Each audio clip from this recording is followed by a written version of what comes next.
bonjour et bienvenue à Impact Pot. Alors moi c'est TK, l'américain de ce groupe d'amis réunis par le rugby et je suis bien entouré par deux deuxième lignes. Numéro 1 c'est Théodore de Saint-Rémy qui a joué à Orléans, qui a joué à Puck, qui a joué à Metro Racing et il est aujourd'hui éducateur en Normandie. Salut mon Théo, comment tu vas ? Mais je vais extrêmement bien, je suis content d'être avec vous et content de voir qu'en plus Toto Dupont reprend la course, tranquille, ça me fait plaisir. Je pense qu'on va parler de ça, mais peut-être on va parler aussi de notre deuxième ligne, et il s'appelle Charlie Bayer.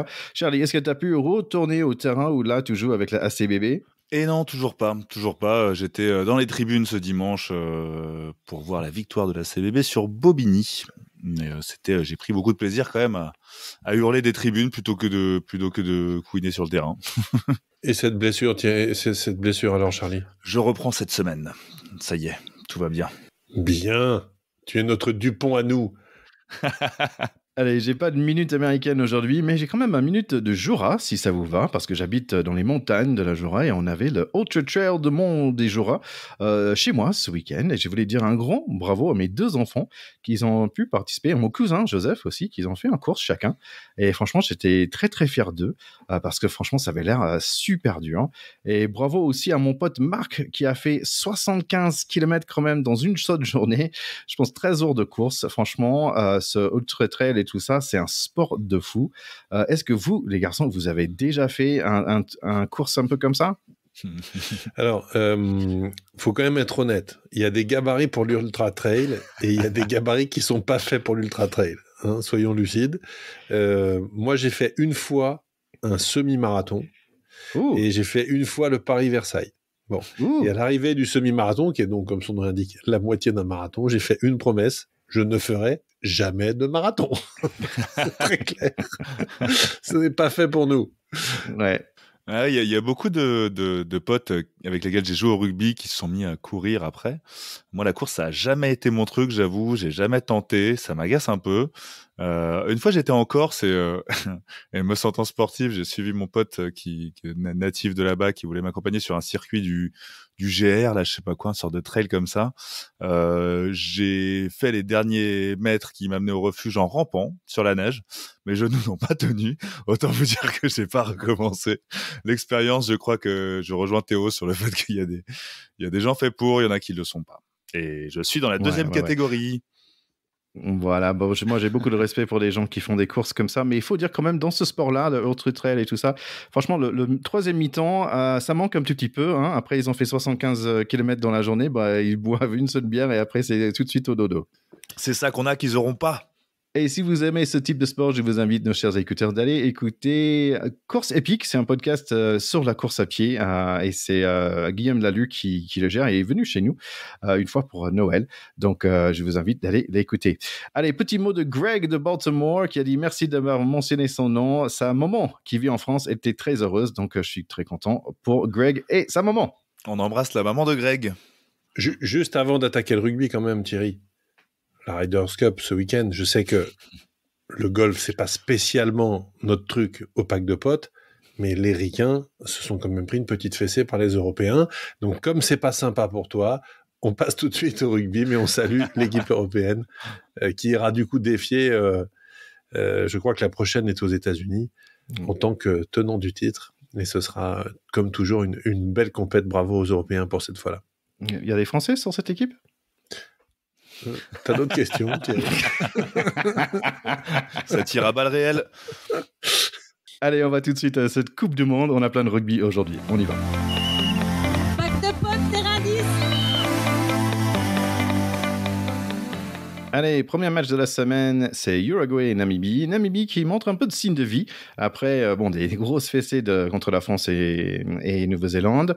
Ils ont marqué les deux premiers essais dans ce match avant que Uruguay revienne. Bon, écoutez, quand vous avez 2 cartons jaunes et 1 carton rouge dans le match, difficile de gagner. C'est Uruguay qui va mener et gagner 36-26. Ouais, une victoire méritée avec malgré tout un match équilibré. Ça fait plaisir aussi pour la Namibie qui a pas pris une valise monumentale. Et puis le spectacle est aussi un peu dans les tribunes parce qu'il y avait pas mal de supporters uruguayens. Et on sent aussi que pour ces petits pays, on y reviendra peut-être, participer à la Coupe du Monde, c'est une aventure folle. Le score importe peu, presque peu, on va dire. Mais en tout cas, c'est une aventure collective entre l'équipe, l'encadrement et les fans qui viennent, qui les suivent, qui les accompagnent, qui est vraiment exceptionnelle et ça se voit. Et là, c'était exactement ça à la fin de ce match. Prochain match, c'était Japon, le numéro 12 contre Samoa, le numéro 14. Dans ce match, il y avait un mec qui avait un casque qui disait le score. Il y avait les mini Mario dans le stade. Il y avait des clowns. C'était une ambiance de 7 pour ce match à Toulouse. Japon, ils sont bien dans le match. Petit et rapide, cette équipe, avec 2 essais de leur grand troisième ligne. Michael Leach et Lambush gagnent, si je dis bien, 17-8 pour le mi-temps. Deuxième mi-temps, Samoa, qui en surnombre à cause d'un carton jaune de leur talonneur de japonais. Je veux dire qu'il y a un coiffeur d'un rappeur, mais je ne sais pas lequel. Ils sont plutôt forts dans cette position, les japonais quand même, en talonneur. Le 10 Samoa avec un 50-22, mais c'est le capitaine japonais, le numéro 8, qui va les rater. Attaque japonaise sympa à regarder. Ben Lam de Samoa avec un épaule dans la mâchoire, carton jaune. Pour lui, ça va devenir un rouge. Donc le 15-14 devient 14-15. Japon dans la majorité maintenant. Troisième essai pour les Brave Blossoms, 22-8. Et honnêtement, à 60 minutes, j'ai pensé que le match serait pas intéressant. Mais franchement, si tu aimes voir des mecs courir avec un ballon ovale sous le bras, franchement, c'était pas mal. Essai de Matsushima annulé, mais l'essai pour le centre de Samoa était accordé 25-15. Les arrières japonais cherchent l'essai de bonus, mais Samoa qui va marquer encore 28-22. Et les 2 minutes pour marquer et transformer un essai de la gagne pour Samoa, mais too little, too late, trop tard, trop peu. Japon gagne 28-22. Ouais, c'est un match entre 2 équipes qui sont pas vraiment des équipes de fond de tableau non plus. C'est-à-dire c'est des équipes qui prennent pas de raclée. C'est quelques équipes qui peuvent peut-être accéder à un moment quand même au top 10 et un peu mieux si ils continuent d'investir pour le Japon dans ce sport et à se structurer pour le Samoa. Mais ça reste des équipes qui pour l'instant plafonnent, mais qui sont pas du tout ridicules. Et quand elles jouent contre des équipes de leur valeur, ce qui était à peu près le cas, bah voilà, ça donne lieu à du super beau rugby. Donc c'était très très chouette avec les qualités qu'on connaît, vitesse d'un côté, puissance de l'autre. Bon, c'est plutôt les rapides qui ont gagné. Nouvelle-Zélande, Italie, on peut peut-être penser plein de choses avant ce match, mais je pense qu'on était tous un peu surpris quand même par le 49-3 pour le mi-temps. 3 essais déjà pour Aaron Smith, 1 pour Jordan, il va faire 2 tout comme Savoyen. Et Téléa, on se souvient de lui, c'était l'ailier qui avait le feu dans les jambes contre la France, mais quel carnage. Deuxième mi-temps, Italie qui essaie de marquer, mais ça va prendre un peu de temps. 7 minutes avant que le petit Capuzzo reçoit le ballon, il court avec ses petits pieds avant que 4 énormes All Blacks descendent sur lui. Il marque dans le coin et ça me fait penser à Space Jam des Monsters, les All Stars, mais peut-être c'est trop américain pour vous. Les Italiens sont contents de marquer un petit essai et ça chauffe un peu. Une action 100% deuxième ligne All Black avec Scott Barrett qui compte et Ritalek qui se venge. Un petit jeu entre Sam Cane et Dan Coles, des anciens, 68-10. Et le petit Damien McKenzie en 10, il est quand même très très bon, lui. Bon, on va arrêter là. Je sais que Théo, il n'aime pas des scores comme ça, mais non, ça continue. Dernière minute, est-ce que les Blacks vont mettre 100 points? Non, le dernier essai, c'est Montana Inoue, l'ailier d'Italie, et dis donc, il est content. 96-17, quand même une mauvaise journée au bureau pour l'Italie. Ouais, bad day at work, comme tu dis, mais c'est-à-dire qu'il y a eu 2 choses qui sont ressorties de ce match. C'est le premier, que les Néo-Zélandais ont retrouvé leur panache dans la presse, tout le monde qui crachait un peu dessus, qui les trouvait un peu en demi-teinte depuis le début de cette Coupe du Monde, les retrouve, les re-encense à nouveau.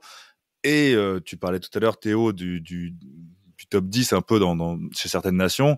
L'Italie était quand même considérée comme le top des moins bons, je sais pas comment on le qualifier, mais quand même une équipe, ouais, c'est ça. voilà, qui ressortait un peu du lot après le top 5, top 6. Et bah là, franchement, c'est dur. C'est le mec qui est en tête du groupe Eto, quoi. On va dire comme ça, ouais. Et le message que ça envoie, je trouve, est assez violent, quoi. Est assez violent. Donc, je suis content pour les Néo-Zélandais. Et puis, tout est relancé. Les Irlandais peuvent craindre à nouveau leur quart de finale. Mais pour l'Italie, c'est très dur. Après, juste, il y avait un truc, moi, qui m'a choqué. C'est que pour moi, le rugby, c'est un truc qui m'avait habitué quand même à des même les Néo-Zélandais justement dont on parle, j'ai pour exemple 2015 où ils allaient affronter des Français qui étaient pas en pleine forme et à qui ils ont mis 60 pions. Avant le match, ils disaient beaucoup que les Français peuvent être surprenants. J'y étais. Mon pauvre, je voulais pas remettre le cutter dans les sutures. Mais il y a quand même une dynamique, une volonté de parole qui est de respecter l'adversaire. Les Italiens, peut-être forts de leurs 2 matchs pleinement gagnés, ont quand même beaucoup ouvert leur gueule. Il y a Kieran Crowley qui a dit on va sortir pour essayer de gagner ce match, on vient pour les All Blacks. Il y a Eduardo Gori qui avait dit les Italiens aujourd'hui se sentent capables de battre tout le monde. Les originaires de Néo-Zélande, de l'équipe d'Italie, voulaient faire un contre-ACA. Enfin, il y avait quand même tout un truc où on parlait, il y a un truc qui balbutiait dans la presse, que l'Italie était là pour en découdre. Mais faut peut-être un peu moins l'ouvrir pour les prochaines fois. Mais le son qu'ils n'ont pas retenu parce qu'ils sont en train de dire qu'ils ont encore leur chance s'ils battent la France. Donc ces Italiens sont un peu orgueilleux, je trouve. Et du coup, ça me rend moins désagréable cette rouste qu'ils se sont prises. Il y a effectivement 2 réalités. La réalité, c'est que les Blacks, on a retrouvé les Blacks. C'est-à-dire que là, ils ont fait un match comme ces matchs qui ont écrit leur légende. C'est-à-dire quand ils sont comme ça, on a l'impression qu'ils sont invincibles, on a l'impression que le rugby est facile, et on a l'impression qu'il y a 3 mondes d'écart entre leurs adversaires et eux. Donc on n'a pas toujours été... nous, dans cette position de victime expiatoire, mais on l'a été. Le match de 2015 dont tu parles, moi j'étais au Millennium Stadium de Cardiff sur ce match-là, on a perdu 63-10 ou un truc comme ça. C'était pas 96-0, ou 17, mais c'était du même ordre. C'est-à-dire que quand ils sont comme ça, ils sont dans une autre dimension. Ils marchent sur l'eau. Voilà, ils marchent sur l'océan du rugby. Et c'est tout à fait ce qui s'est passé pour ces pauvres Italiens qui, eux, effectivement, sont tellement sur des matchs encourageants qu'ils finissent par se dire un jour ça va sourire, on va taper un gros, et puis là c'est la Coupe du Monde, et puis c'est le moment, et puis si c'était eux, et ils ont le droit d'y penser. Ils ont le droit d'y penser, sauf que là, le retour sur Terre est d'une cruauté absolument terrible, parce que non seulement ils ont perdu, mais ils sont renvoyés à tous leurs doutes et à leurs chères études sur 100% de ce dispositif match. C'est affreux ce qui leur est arrivé. Ils sont vraiment passés dans une machine à laver. C'est marrant, j'ai pas l'impression que eux ils ont trouvé ça affreux. Tu vois, avec Montana, là, quand il a marqué, là, il était mais aux anges, quoi. Tu vois, et même si c'était la dernière essai, la dernière minute et tout, ils avaient marqué quand même 17 points contre Nouvelle-Zélande. Ils ont pris 96, mais en fait, il était content d'être là. Et je trouvais ça un peu bon enfant. C'est vrai, Charlie, tu avais raison. Il y avait un truc un peu, il y avait un peu de, j'étais surpris par la niaque qui avait sorti au Nouvelle-Zélande. Mais à la fin, c'était comme un garçon qui a pu manquer un panier contre son papa. Tu vois, qui a dit ouais, c'est un peu ça. Ouais. C'est un peu ça. Je pense que, alors, je partage tout à fait ton avis, Thierry, sur l'image qui, pour moi, est vraiment une des images de ce début de Coupe du Monde de Capozzo poursuivi par 4 All Blacks pour aller marquer en coin. Cette image, en plus, filmée de haut, à un moment par la réalisation, elle est saisissante, elle est magnifique. Il a quand même des jambes extraordinaires parce que réussir cette course, c'est superbe. Mais il y a tellement de symboles, c'est-à-dire qu'on a vraiment l'impression que ce match, il y avait 4 Néo-Zélandais pour un Italien tout le temps, quoi. On a l'impression qu'ils jouaient à 30 contre 15. C'est absolument fou. Et moi, je suis très content que les Blacks aient fait ce match référence à ce moment-là. Faut pas oublier que les Blacks au Tri Nations cet été ont battu les Sud-Africains 35-10, ce qui est quand même pas rien. Et ça veut dire que ils sont passés à côté du match d'ouverture contre nous. Mais moi, je serais les Irlandais, je serais pas serein du tout quand même. Parce que quand les Blacks sont comme ça, ils sont injouables. Donc la question c'est, est-ce qu'ils vont être capables de réitérer cette performance? Et surtout, est-ce que les Irlandais vont être capables de les contrer devant? Parce que ce qui s'est passé quand même, c'est que les Italiens ne les ayant pas contrés devant, et les Blacks étaient dans un bon jour, Blacks dans un bon jour avec une charnière qui joue, avec un paquet qui avance, et les mecs derrière qui sont là aussi dans un bon jour, ils sont tout simplement injouables. Si par contre tu commences à leur résister dans les rucks en mêlée et en touche, ils redeviennent des humains. Mais il faut les dominer et les contrer sur les points forts de lancement de jeu. Si tu les laisses lancer le jeu, la machine se met en marche. C'est comme la marée qui monte sur un château de sable. C'est affreux. Ouais, je voulais juste revenir quand même sur ce que tu disais, Théo, sur le droit à rêver des Italiens. C'est vrai, ils ont le droit de rêver, mais ils peuvent le faire la bouche fermée. Je veux dire, c'est juste ça, moi, que je reproche un peu à leur avant-match. Et quant au quart de finale se profilant, c'est vraiment, plus ça va, chaque pas qui se fait depuis, il y a eu le France-Nouvelle-Zélande, à chaque choc, en fait, proposé, chaque avancée vers ces quarts de finale est quand même de plus en plus électrique, quoi, parce que là, comme tu dis, les Irlandais doivent trembler de cette démonstration faite par les Néo-Zélandais, mais c'est vraiment les 2 demi-finales avant l'heure, quoi. Ça va être un truc. Les 4 meilleures nations mondiales vont se rencontrer en quart de finale. Je trouve, il y a une dramaturgie qui monte. Il y a un trailer, je sais pas comment on dit, mais ouais, vraiment, il y a une mayonnaise qui monte. C'est assez violent. Bon, on va dire que Nouvelle-Zélande, la semaine prochaine, ils ont Uruguay, donc c'est, on va dire, un autre entrée avant leur plat principal qui va être soit Irlande ou Afrique du Sud. Mais nous, après, on va jouer contre Italie, et je pense que j'ai l'impression que tout le monde passe par ça, qu'on dit oui, on va jouer, après on va être dans les quarts, mais en fait, c'est quand même, il faut qu'on gagne ce match. Il me semble, j'ai pas fait tout le calcul, mais il y a un moyen qu'on se retrouve tous les trois, en fait, ex aequo avec 14 points ou 15 points chacun. Donc en fait, vraiment, on peut pas prendre ce match au léger. Il faut qu'on le gagne, ce match contre Italie. Et je pense pas que 96-17, ça montre la force de l'Italie non plus, ni la force de la France non plus. Non, mais il faut considérer ce match, et je pense que c'est comme ça que l'équipe de France est en train de le prendre, comme un 8e de finale. Je pense qu'il n'y a pas d'autre solution que ça. C'est un match quasiment à élimination directe. C'est bizarre pour une équipe qui a tout gagné jusqu'ici. Tu fais blague d'entrée, mais les règles, c'est comme ça.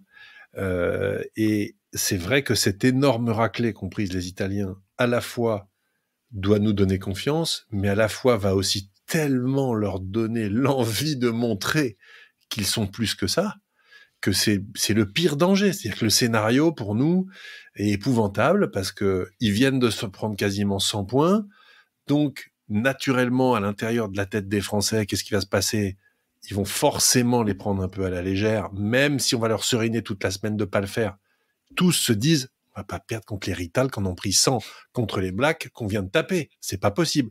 Bah si, c'est possible en fait. Donc, cette mécanique de la machine à foirer, ou de la machine à louper, ou à se prendre les pieds dans le tapis, se met en place, et là, danger. Alors, heureusement, on a un Cador au management de cette équipe, des Cador avec Fabien Galtier, Raphaël Ibanez, on l'a déjà beaucoup dit, et on a des joueurs, je pense, qui sont préparés à ça. Mais c'est une équation flippante. On peut pas dire le contraire, elle est totalement flippante. Ouais. Et en plus, on peut potentiellement retrouver des Blacks à niveau en demi-finale si on arrive jusqu'à là. Désolé mon petit ticket, mais pour le coup j'ai fait les mêmes erreurs que toi. Enfin ça m'a un peu chamboulé leur système là à partir des demi-finales. Moi je pensais qu'il y avait 2 tableaux qui ne se croisaient pas jusqu'à la finale, mais en fait si, à partir des demi-finales, figure-toi que les sortants du groupe des groupes A et B vont se mélanger avec les groupes C et D. Il va y avoir rencontre en fait. Donc normalement si on ne devrait rencontrer les Néo-Zélandais qu'en finale à nouveau, si on va jusqu'à la finale, et si évidemment les Néo-Zélandais y vont aussi. Ce serait quand même une belle affiche. Ce serait une superbe ce serait génial. L'alpha et l'oméga, on commence par là, on finit par là. Ah, ce serait beau. Ce serait fabuleux. Mais qu'est-ce que ce serait flippant. Non mais ce serait je crois qu'on n'a pas fini de flipper là avec ce que nous réserve. Non, là c'est vrai que ça commence la finale. Ça va être chaud, ça va être très très chaud. Allez, on y va avec Argentine-Chili, 24-0 par l'Argentine dans ce premier mi-temps, assez facile pour eux, on va dire. Chili qui démarre le deuxième mi-temps plutôt bien grâce à un très bon défense, mais toujours plus de réaliste dans ce match, les Argentins. Le 15, il va marquer une belle essai après une jolie course. C'est quand même sympa dans ce stade à Nantes qui est rempli de sang latin, et boum, le talonneur chilien marque un essai, on est tous contents, sauf en avant. Bouh, le TMO, parfois c'est mieux d'être poétique que juste. Même l'arbitre principal est un peu désolé de ne pas compter cet essai. Ça reste sympa et plein d'ambiance dans ce match, même s'il n'y a pas de surprise. C'est comme regarder un vieux épisode de Columbo. Tu connais la fin, mais c'est quand même sympa. 38-0 et on voit l'entrée du pilier chilien avec une coupe, mais j'ai pas de mots. En fait, c'est une barbe, c'est chauve en haut, mais un mulet permanent derrière. C'est magnifique. C'est pas assez pour faire peur aux Argentins quand même, qui vont marquer encore 59-5 pour le fin. Ouais, tu dis que dans l'épisode de Colombo, on connaît la fin. C'est surtout que dans l'épisode de Colombo, on connaît le tueur dès le début. Et là, l'Argentine a fait figure de... C'est marrant cette Argentine parce qu'on a vu contre l'Angleterre et finalement l'Angleterre est beaucoup plus fort qu'on en pensait. On a vu quelques matchs de l'Argentine, mais moi je suis allé même au stade à Saint-Etienne pour voir le match, mais franchement je les connais pas. Et même sur l'affiche, en fait, je devais le connaître, mais je reconnais pas l'équipe qu'on pourrait reconnaître d'avant, en fait. Ça, c'est bizarre. Je sais pas si j'explique bien, mais par exemple, l'Écosse, je les connais bien. Italie, je les connais bien, mais finalement, Argentine, je les vois pas. J'ai pas de sentiment. Je vois pas de l'âme de cette équipe. C'est une équipe qu'on voit moins jouer nous parce que ils jouent pas dans le 6 Nations, parce que c'est une équipe qui a du mal à se rassembler malgré tout, même s'ils sont dans le Tri Nations, etc. Et c'est une équipe qui se caractérise quand même par un jeu extrêmement engagé physiquement et un peu foufou. C'est pas des gestionnaires, c'est un peu des Sudaf, mais en moins régulier, quoi. C'est un peu ça quand même, avec quelques grands joueurs qu'ils ont eu derrière et des grands joueurs de jeu au pied, parce qu'on est quand même dans le pays de Maradona, faut pas déconner. Voilà. Allez, Fidji, Géorgie. Moi, j'avais un peu peur pour Fidji, vu toute l'énergie qu'ils ont dépensée pour battre Australie. C'était leur match piège contre Géorgie. Bizarrement, ils sont sans solution en attaque. À 25 minutes, c'est 6-0 pour Géorgie.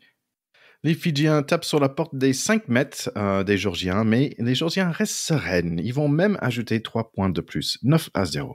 Les Fidjiens, ils ont la tête baissée, ils sont fatigués, ils sont sans solution, surtout en touche. Je crains le carton jaune qui va venir basculer ce match. Un action de fou pour les Fidjiens et ensuite un action de fou pour les Géorgiens qui vont presque finir avec un essai des Lelos. Un passe en avant apparemment, mais moi, je l'ai pas vu comme ça. 9-0 pour le mi-temps. Ça fait 9 fautes de main, 4 touches perdues et 14 plaquages loupés pour les Fidjiens. Vraiment pas leur genre et le ticket pour les quarts de finale est en jeu. Deuxième mi-temps et oulala. Voilà le carton jaune que j'ai craint.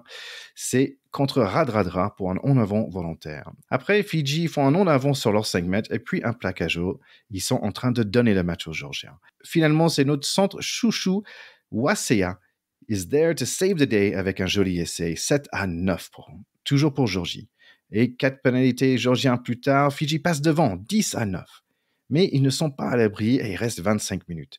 Allez le talonneur, allez Botia, allez Habossi qui marque 17-9. Dernière minute assez fou quand même. Carton jaune qui aurait pu être rouge contre le centre star de Fidji, Tuisova. Ça va peut-être faire mal après.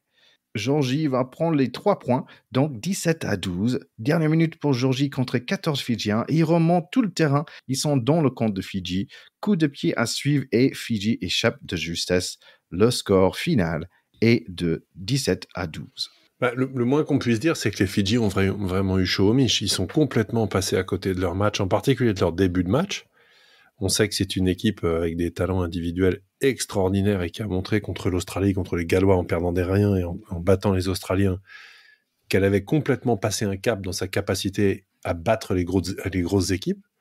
Ils ont même dit, nous, on est là pour être champion du monde, ce qui est peut-être un petit peu ambitieux, mais qu'ils n'auraient absolument pas pu dire il y a 10 ou 20 ou 15 ans. Aujourd'hui, ils n'ont pas de point faible dans l'équipe. Leur seul point faible, c'est peut-être leur habitude à enchaîner les performances de haut niveau, et là, on le voit bien. Les Géorgiens, qui sont une équipe très costaud et qui avait des choses à se faire pardonner, parce qu'ils avaient fait quand même match nul contre les Portugais, ce qui était quand même une contre-performance notable.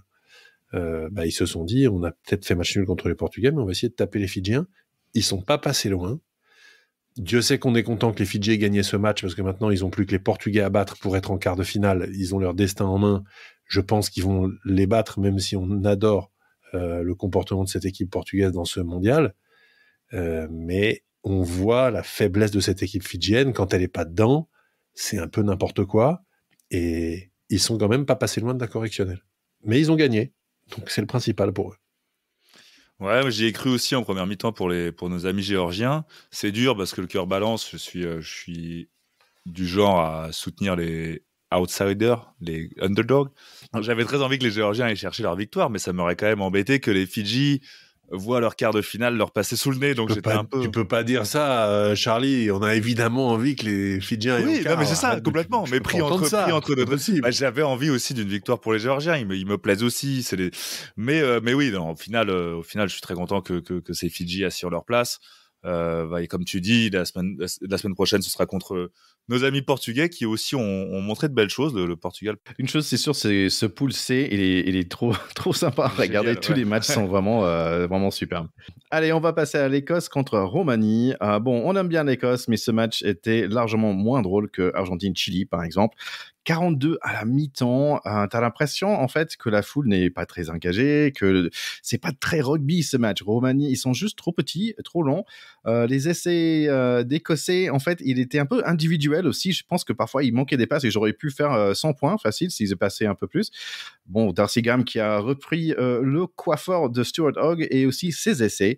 4 essais en total pour lui, 84-0. Ouais, on a toujours le problème avec ces scores à 0 des petites équipes. Il y a eu pas mal de discussions, les débats sont ouverts sur est-ce qu'il faut continuer d'ouvrir la porte à ces équipes-là ou au contraire est-ce que c'est contre-productif? J'en sais rien. Sur la Namibie et la Roumanie, je trouve ça difficile de rentrer chez soi avec autant de valoche dans le coffre du bus, quoi. Ouais, en effet, c'est un débat. Bah, notre ami Best, Jonathan, qui était présent la semaine dernière, a répondu à un tweet de Lartaud, justement, à ce propos-là, qui lui s'étonne un peu. Il n'a pas l'air d'être trop pour la présence de certaines nations en deçà du niveau, clairement. Pour la Roumanie, c'est quand même un peu particulier, parce que elle est là sur tapis vert, en fait. C'est l'Espagne qui devait être qualifiée. Il y a eu une embrouille je me souviens plus exactement sur un arbitrage de match, chose comme ça, et la Roumanie a pris sa place. Donc c'est pas sportivement qu'elle est là. C'est arrivé un peu improbable aussi. Donc ceci peut-être explique cela. Il y a la Namibie aussi, c'est vrai. La Namibie, ça fait 26 matchs de Coupe du Monde qui font 26 défaites qu'ils ont. Donc la semaine dernière, moi je parlais un peu de cet équilibre vers lequel j'avais l'impression qu'on tendait, en citant des exemples peut-être un peu faciles du Japon, des Fidji. C'est vrai que la Roumanie est quand même présente depuis très longtemps, le Namibie aussi, et il ne progresse pas. Mais moi, je persiste à croire que c'est une bonne idée que c'est bien d'avoir ces nations qui sont invitées en Coupe du Monde, à qui on offre la capacité de venir se battre pour une place en Coupe du Monde, disons plutôt comme ça. Jonathan le disait bien la semaine dernière, c'est une formidable vitrine, c'est quelque chose de formidable pour les joueurs de venir ici. Moi, je pense que plutôt que de fermer la Coupe du Monde et de devenir un peu un sport élitiste, en fait, c'est dommage c'est dommage d'être dans l'entre-soi, en fait. Moi, je suis plutôt pour l'ouverture, et c'est vrai qu'il me semble qu'il y a quand même des efforts faits par World Rugby pour ouvrir le rugby un peu partout, pour le démocratiser. Moi, je pense que ça passe forcément par des finances, pour avoir du matériel, pour créer des clubs dans des pays où on veut développer. Et je pense aussi que peut-être il faudrait multiplier des test matchs contre des équipes. C'est-à-dire qu'à chaque tournée, au lieu d'affronter, je sais pas, on va affronter deux fois l'Australie et une autre équipe du Sud, on pourrait à chaque fois intégrer dans nos tournées une équipe du tiers 2, voire du tiers 3, quitte à faire tourner notre équipe, et vice-versa, quand le Sud arrive en Europe, il pourra aller rencontrer des Géorgiens, des Roumains, pour que à la fois ça fasse rentrer de l'argent, parce que je pense que quand la Nouvelle-Zélande va aller jouer en Géorgie, il devrait y avoir pas mal de monde dans le stade. Ça fait rentrer de l'argent pour les fédérations, et ça fait une émulation autour du rugby pour éventuellement ramener des licenciés et faire progresser ce sport au-delà de ses frontières historiques. Voilà. Moi, j'avais pas mal pensé à ça. Comment j'expliquerais ça à un Américain? Et en fait, je me suis dit, j'ai pensé à The Dream Team. Vous vous souvenez de Dream Team, les gars? Tous les meilleurs basketteurs du monde. 92, 95, Olympique 92 à Barcelone. Voilà, donc 92, ouais. Donc ils sont venus en Europe, il y avait Jordan, Johnson, Barkley, Bird, il y avait des meilleurs joueurs du monde. Karl Malone, je pense. Ah oui, mais c'était incroyable.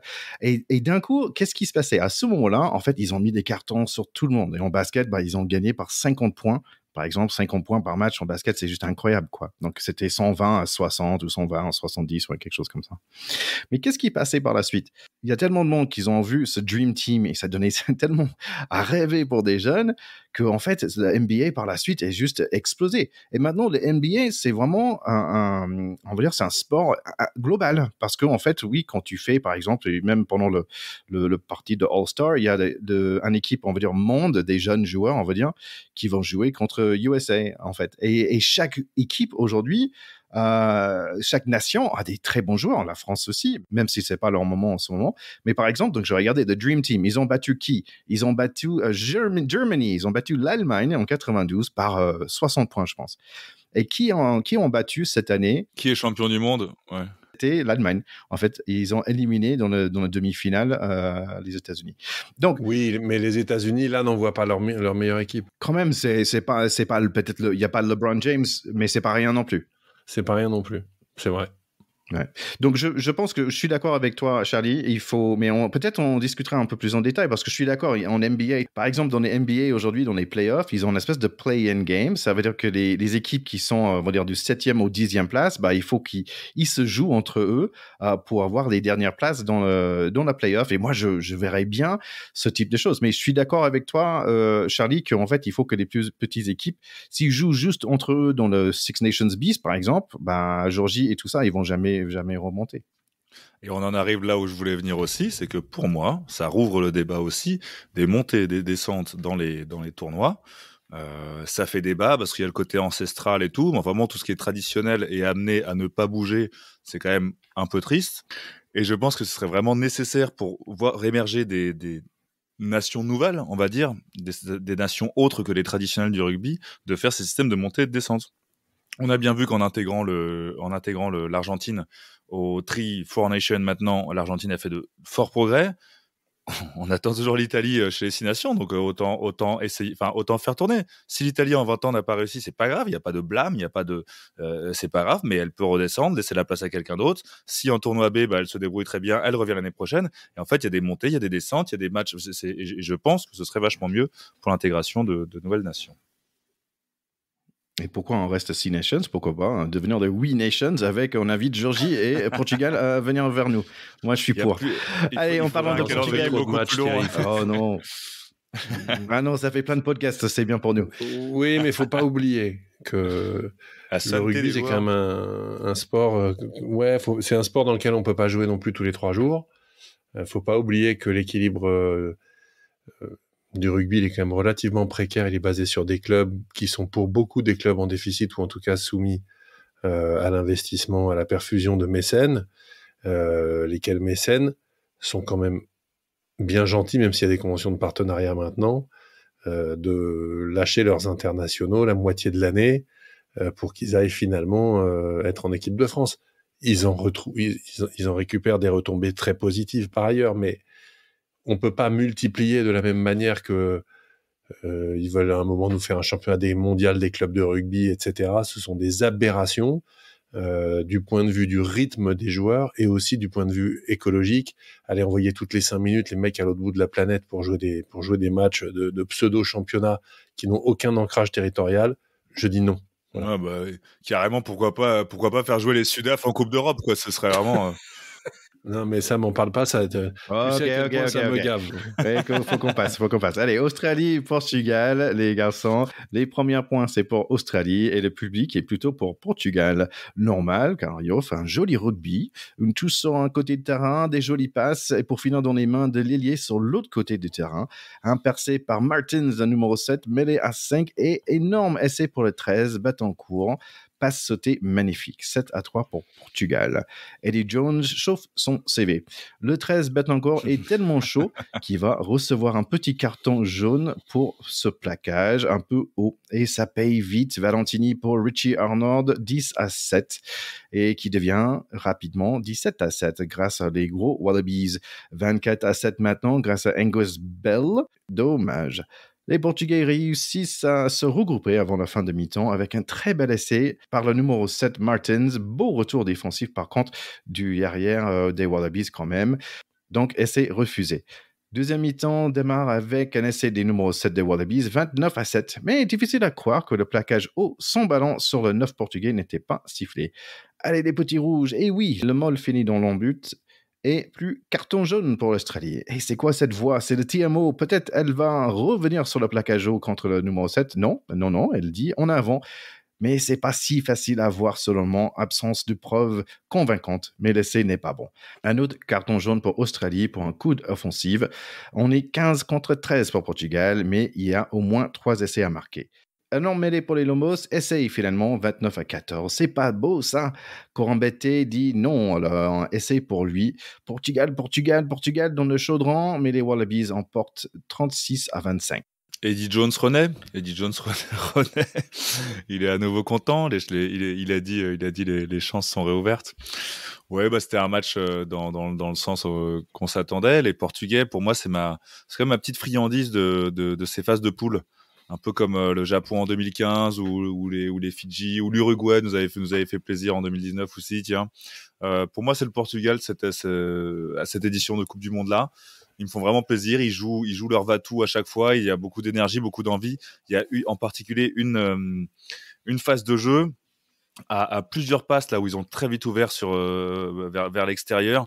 J'essaierai de retrouver il y avait une vidéo filmée de haut en fait de cette phase de jeu qui était impressionnante. On voyait que le ballon filait. Ça n'a malheureusement pas fini à l'essai, mais il y a une beauté de jeu quand même que j'ai vraiment apprécié. Et je trouve ces Portugais très dignes. J'ai l'impression d'en parler chaque semaine, mais vraiment c'est eux qui me marquent. C'est ma petite sucrerie de ces phases de poule. Ils m'ont vraiment beaucoup plu. Ils offrent un rugby très beau et peut-être c'est leur esprit amateur aussi qui me plaît peut-être. C'est une super équipe. Maintenant, quand tu mets en perspective la performance des Blacks contre les Italiens et celle des Australiens contre les Portugais, tu te dis qu'il y a un gros problème dans le rugby australien quand même. Parce que c'est malgré tout, contre une équipe triple championne du monde, il est absolument pas normal que les Australiens gagnent que de 10 points. Ce n'est absolument pas normal. Ils sont complètement à côté de leur grolle. Donc, les Portugais sont bons, on peut pas dire le contraire, mais les Portugais en auraient pris 70 par les Blacks. Ça en dit surtout long sur la faiblesse de cette équipe australienne, parce que les Australiens sont quand même 2 fois champions du monde de ce sport, et ils ne doivent pas gagner que par 10 points d'écart contre l'équipe du Portugal, qui est une toute petite équipe invitée, en dépit et de son talent et de sa classe dans cette compétition. Contre les Blacks qui ont battu les Italiens, c'était 70 pour les Portugais. Donc, que les Australiens viennent gagner que de 10 points, pour moi, c'est surtout un enseignement que ce rugby australien a vraiment intérêt à se bouger et à se réinventer dans la perspective de la Coupe du Monde 2027, qui, je le rappelle, sera chez eux. Parce que s'ils sortent pas des poules chez eux, ça va quand même être gros mal de tête pour tout le monde. Donc, voilà. Moi, j'ai aimé ce match parce qu'effectivement, il était chouette. Je suis tout à fait d'accord avec toi que cette équipe portugaise est formidable. Mais ça m'inquiète pour le rugby australien. Je vous invite, les gars, de lire un article sur Eurosport, parce qu'en fait, dans l'équipe de Eddie Jones, dans son staff, en fait, il y a un Français qui s'appelle Pierre-Henri Brocon. Peut-être tu as joué contre lui, Théo, parce qu'il jouait, il me semble, en 2e division au même moment que toi. Et en fait, donc, je vais pas tout dire, mais l'article, il est fantastique parce que ça t'offre des clés par rapport à Eddie Jones et tu comprends beaucoup plus par rapport à cette équipe. Il a pris un job 4 mois de la Coupe du Monde et tu sais très bien que en 4 mois ça se prépare pas en fait et je comprends un peu mieux pourquoi il a décidé certains choix, mais franchement cet article il faut le chercher sur Eurosport, ça vaut vraiment la peine. Je vais pas tout résumer parce que j'ai peur de faire des erreurs, mais ça offre en fait une vision différente de l'Australie et de Eddie Jones et j'aimerais bien l'interviewer ce monsieur après la Coupe du Monde. Alors Pierre-Henri Brocon, c'est un mec absolument formidable. C'est effectivement un joueur, il est né la même année que moi, on a 1 mois d'écart. Donc c'est vraiment ma génération. C'est le fils d'Henri Brocon, qui était l'entraîneur de Auch pendant très longtemps, qui était un véritable gourou dans le rugby de terroir du Sud-Ouest et qui a fait une très belle carrière d'entraîneur. Et Pierre-Henri Brocon a été un entraîneur extrêmement précoce après sa carrière de joueur. Donc, c'est un entraîneur qui est jeune, même pas 50 ans, mais déjà très, très expérimenté. Donc, moi, j'ai été très surpris par son arrivée dans le staff australien. Il a été entraîneur de la défense du Stade Toulousain. Il a été entraîneur en Angleterre, à Bath. Il a été entraîneur du Castres Olympique, peut-être même champion de France, avec le Castres Olympique comme entraîneur. Donc, c'est vraiment pas n'importe qui. Et je ne sais pas ce que va donner est-ce que c'est juste un passage ou est-ce qu'il va être dans le squad pour l'équipe d'Australie dans la Coupe du Monde 2027? J'en sais rien. En tout cas, je vais me précipiter sur cet article parce que j'aime beaucoup Pierre-Henri Broncan. C'est un type très, très touchant et c'est une famille de rugbyman. Ils ont vraiment le rugby qui coule dans leurs veines. Ils ont le sang ovale, ces gens-là. Ils ont le son ovale. Tiens, je vais le mettre dans mon petit dictionnaire des expressions en français. Allez, on va passer au dernier match de la semaine. C'est Afrique du Sud contre Tonga. Si vous aimez des beaux bébés sur le terrain, c'est le match pour vous. Comme souvent, c'est le plus petit équipe qui va ouvrir le score. 3-0 pour Tonga pour démarrer, mais comme presque toujours, c'est la grande équipe qui va répondre immédiatement. C'est Reinhardt, le 9, qui remplace Lord Faf de Clare, 7-3 et à 6 minutes. Tonga reste bien dans le match malgré 2 essais de plus pour les Sudaf. Juste avant le mi-temps, c'est l'énorme pilier de Tonga, Tamo Ifina, qui va marquer 21-8 pour le mi-temps. 53 minutes et Edzebet, il échappe un carton, je trouve, et essai pour Tonga. C'est l'allié de cheveux noirs et blancs, Finn Inci. Willie Leroux va faire payer le moindre faute de main au niveau de Tonga et tout de suite il marque après en avant, essai dans le coin pour le numéro 15, 35-13 qui devient 42-13. Mais à 62 minutes, quel échange entre les arrières Sudaf et puis Patrice Pellegrini, le numéro 10 remplaçant de Tonga, via Australie, qui joue en Angleterre, qui va marquer franchement un essai superbe. Des alliés de Tonga, ils ont vraiment un jeu de pied. Bon, 49-18, bravo à les deux équipes pour un bon petit match de rugby. J'ai vu ce match, c'est pas le match qui m'a le plus frappé en fait. Je pense que ce qu'il y a eu à la fin... c'est probablement une des plus belles images de la Coupe du Monde et c'est vraiment ce que je crois ce que le rugby peut apporter comme un sport profondément différent. Allez, je vais m'enflammer un peu, je dirais à l'humanité. C'est-à-dire que quand vous voyez, ouais, tu peux rire Thierry, mais je suis vraiment sincère. Moi j'ai ri aussi mais à l'intérieur. Après le match qu'ils ont fait, comment ils se sont rentrés dans la gueule pendant 80 minutes. Et qu'à la fin, les mecs se mettent tous ensemble, se tiennent par les épaules, se mettent à genoux, ont un moment de recueillement. Chacun a certainement son recueillement à lui là-dedans. Ils ont peut-être même pas tous la même religion, etc. Mais c'est pas grave, justement. C'est la transcendance sur on a tout donné, la fraternité reste plus forte, il y a un gagnant, il y a un vaincu, un seul vainqueur, le rugby. C'est cette espèce de truc tarte à la crème hein, qu'on dit, mais quand c'est fait comme ça, par des joueurs aussi charismatiques que Ben Tameifuna, qui est une véritable star des réseaux sociaux, hein, qui joue en France depuis longtemps maintenant, qui fait 150 kilos, le mec il s'économise pas. À la fin, c'est respect de capitaine à capitaine avec Sia Colissi, il s'échange les maillots. Tameifuna, il risque pas d'arriver à rentrer dans le maillot de Colissi.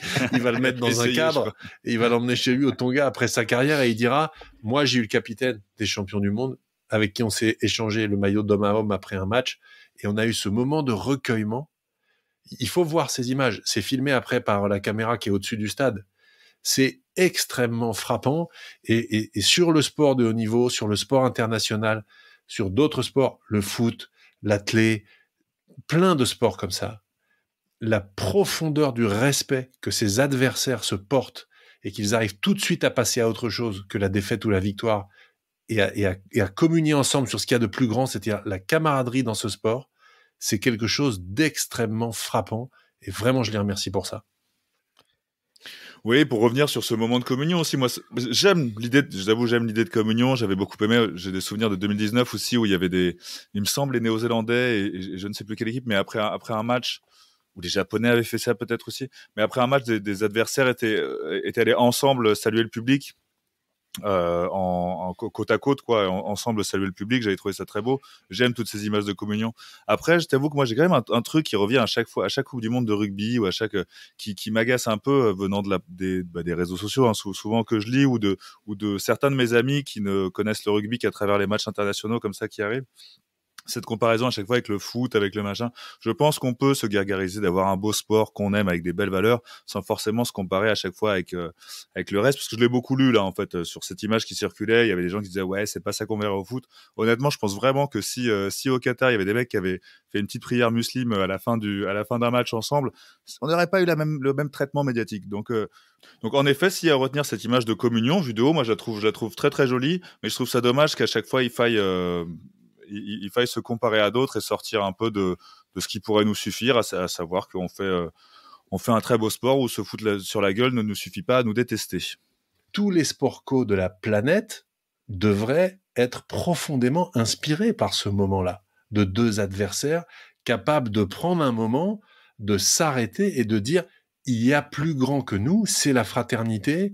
Et je pense que c'est absolument pas religieux ou confessionnel. Bon, c'est sympa les garçons, je vous trouve très sentimental aujourd'hui. Moi, les meilleures images... Parce que l'équipe de France n'a pas joué, il faut bien qu'on ait des débats de fond. On se raccroche à un truc. Pour moi, les meilleures images, c'est toujours les mecs qui nettoient le stade et les vestiaires. Génial aussi ça. Allez, on va parler de ces différentes poules et les matchs pour la semaine prochaine. On va démarrer avec notre poule à nous. Donc, on a France qui a 13 points, Nouvelle-Zélande 10 points, Italie 10 points aussi, Uruguay 5 points et Namibie 0. Donc, France va jouer contre Italie ce week-end et franchement, je pense qu'il faut qu'on gagne ce match parce qu'il y a quand même des moyens que si on perd ce match, que l'Italie passe devant nous. Par exemple, si l'Italie a un point de bonus de 4 essais, par exemple, et que nous, on perd par plus de 8 points, ben, eux, ils ont plus de points que nous et on va passer à côté de notre opportunité. Donc, on va dire qu'il faut absolument qu'on gagne ce match. Comme ça, on n'a pas de soucis. Exactement. Si on gagne, on est premier. Ça, c'est sûr, par contre. Après ça, il y aura Nouvelle-Zélande contre Uruguay et je pense qu'on peut dire que Nouvelle-Zélande va gagner aussi. Oui, probablement par 80 points. Ça devrait bien se passer, ouais. Voilà, donc ça leur donne 14 points au minimum. Si on passe à poule B, il y a Afrique du Sud qui mène pour l'instant avec 15 points, Irlande avec 14, l'Écosse avec 10 et Tonga et Roumanie avec 0. Mais attention, hein, l'Afrique du Sud a joué un match de plus et c'est le week-end prochain qu'elle ne joue pas. Donc pour l'instant, elle est en tête, mais l'Irlande qui va jouer contre l'Écosse, si elle bat l'Écosse, elle passe devant. Et il y a aussi un moyen que si l'Écosse bat Irlande avec 4 essais et par plus de 8 points, que c'est en fait l'Écosse qui peut passer devant Irlande et c'est l'Écosse qui finit en quart de finale. C'est possible. Mathématiquement, comme on dit, c'est possible. Allez, je parie sur l'Écosse, moi. Allez, poule C, Pays de Galles en tête avec 14 points, Australie toujours avec 11 points, mais ils ont joué tous leurs matchs, Fidji avec 10 points, Géorgie avec 3 points et Portugal avec 2. Bon, ce week-end, il y a un Pays de Galles contre Géorgie, mais le plus important, c'est Fidji-Portugal. Oui, puisque l'Australie est devant les Fidji pour l'instant, mais pareil, il y a un match de plus et le week-end prochain ne joue pas. Donc si les Fidjiens battent les Portugais, ce qui me paraît quand même si nos auditeurs lisent Borette, j'espère, ont d'autres plans pour leur équipe, les Fidjiens devraient quand même passer, et ça ferait effectivement Galles-Fidji comme équipe qualifiée. C'est sympa. Et il me semble, même s'ils perdent pas moins 8 points, comme ils ont battu les Australiens, ils vont passer quand même. C'est ça. Allez, poule D, c'est l'Angleterre en tête avec 14 points, Argentine avec 9, Japon aussi avec 9, Samoa avec 6 et Chili avec 0. C'est en fait super ouvert ce week-end parce qu'il y a Angleterre contre Samoa. Si Samoa gagne, ils ont 9 points. Et s'ils marquent plus de 4 essais, ils ont 10 points. Donc ça passe devant Argentine et Japon. Oui, mais qui jouent l'un contre l'autre. Donc en fait, les Samoa sont forcément éliminés. En revanche, Japon-Argentine, c'est vraiment le seul vrai 8e de finale complet parce que celui qui gagne passe. Avec ce qu'on a vu des Argentins qui sont inconstants, même si je pense sur le papier ils sont plus forts et notamment devant, etc. Mais attention, les Japonais c'est une sacrée équipe. Je pense qu'ils ont coché le match depuis bien longtemps. C'est le dernier match de poule, donc c'est un 8e. Ils rentrent eux dans leur phase finale cette semaine. Et donc dimanche 13h, je pense que Japon-Argentine, ça va vraiment être un match à voir.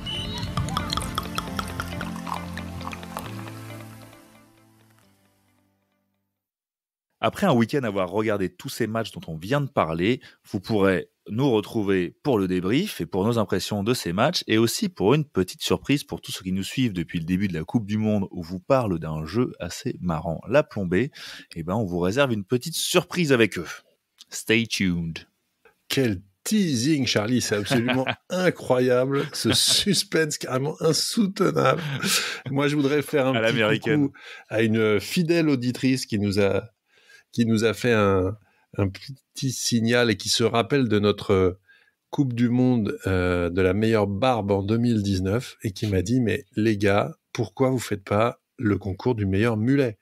Donc, c'est vrai, Laetitia, on t'embrasse beaucoup. C'est une super bonne idée. On va essayer d'y penser et d'y réfléchir. Et pourquoi pas faire le concours du meilleur mulet.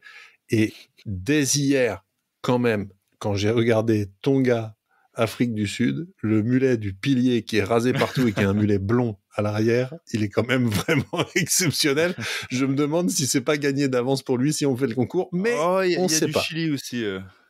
Ouais, je pense que tu as raison, mon Charlie. Je pense que malheureusement, le fad là de Moulet, ça commence de grandir de plus en plus. Il y a tellement de choix aujourd'hui, ça va être difficile de choisir un parce que Chili, le 9 aussi de Samoa, c'est incroyable. Le sien, bah, il y a trop de choix en ce moment. Avant, c'était juste des Écossais, Hamish Watson et tout ça, mais maintenant, c'est devenu une épidémie mondiale. Oui, et là-dessus, moi, je vous ai fait part longuement, je vais pas y revenir, de mon expérience à la Heritage Cup avec tous ces gamins qui venaient du monde entier. Et je peux vous dire que c'est pas fini parce qu'il y avait beaucoup de gamins de 13-14 ans qui avaient des mulets d'enfer. Ils arrivent. C'est incroyable qu'il y a des pays où ils vont en costard, mais quand même, ils ont le droit d'avoir un mulet. Un mulet costard, j'en ai vu plein. Oui, aussi, n'oubliez pas d'aller sur notre Fantasy pour essayer de gagner un t-shirt pour ce Coupe de Monde. Ça peut être sympa, un t-shirt Pack de Potes. Et aussi, si vous êtes dans le TGV, parce que Pack de Potes est un des très peu de podcasts qui étaient choisis. Je suis très fier que nous sommes dans des TGV Inuit. Donc, si vous allez faire un petit pari Marseille pour regarder un match, prenez une petite photo de Pack de Potes sur le programming dans le TGV. Ça nous fait plaisir et mettre ça sur tous les réseaux sociaux. Allez tout le monde, c'était comme toujours un grand plaisir. À la semaine prochaine. Oui, salut les gars, les choses sérieuses vont commencer. Et c'est vrai que déjà on était chaud, mais là on va devenir bouillant. À la semaine prochaine avec impatience.